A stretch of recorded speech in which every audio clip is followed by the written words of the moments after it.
আসসালামাইকুম ভিউয়ার্স, এই যে চলে আসছে হচ্ছে সূর্যমুখী বাগান। এটা হচ্ছে বসনা ওছাপোলের একদম পূর্ব পাশে। এটা হচ্ছে বিদ্যুৎ পাওয়ার পয়েন্টের দক্ষিণ পাশে। ভাইয়া কি টিকিট লাগে নাকি? জি, আপনার 20 টাকা করে জনপ্রতি টিকিট লাগে। টিকিট লাগে না? জি, তো টিকিট নেওয়ার কারণ কি?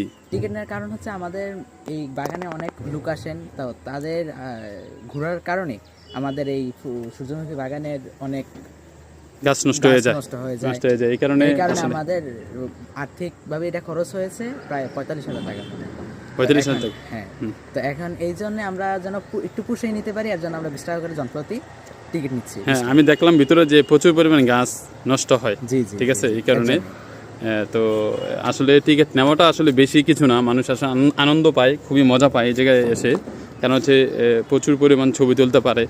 এই যে কত সুন্দর গ্যাপ আছে ছবি তোলার জন্য। আসলে 20 টাকা নেয় এই কারণে যে এই যে মানুষ যে ঘুরে ছবি তুলে প্রচুর পরিমাণে গাছ নষ্ট হয়, কারণ এদিকে ইনভেস্ট করা প্রায় 45,000 টাকার মতো ইনভেস্ট করা। সো এটার মধ্যে আসলে কষ্ট নিবে তারা, কারণ মানুষ যে পরিমাণে ঘুরতে আসে এই জায়গায়, যে দেখেন মানুষ যে পরিমাণে ঘুরতে আসে, তো আসলে টাকা নেওয়াটাই আসলে উত্তম।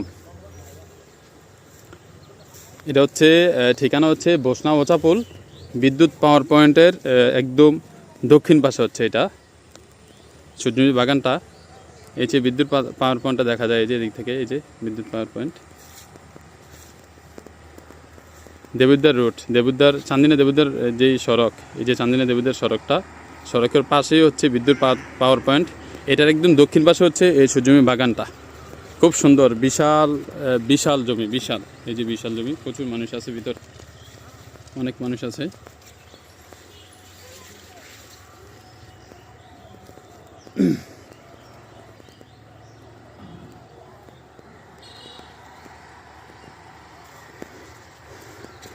ফুল অনেক বড় বড় ফুল আছে এই জায়গায়, এই যে খুব সুন্দর। আসতে পারেন, এসে ঘুরে যেতে পারেন। আচ্ছা, এই পুরোটা বিশাল বড়, আসলে পুরোটা ঘুরতে একটু সময় লাগবে। এই যে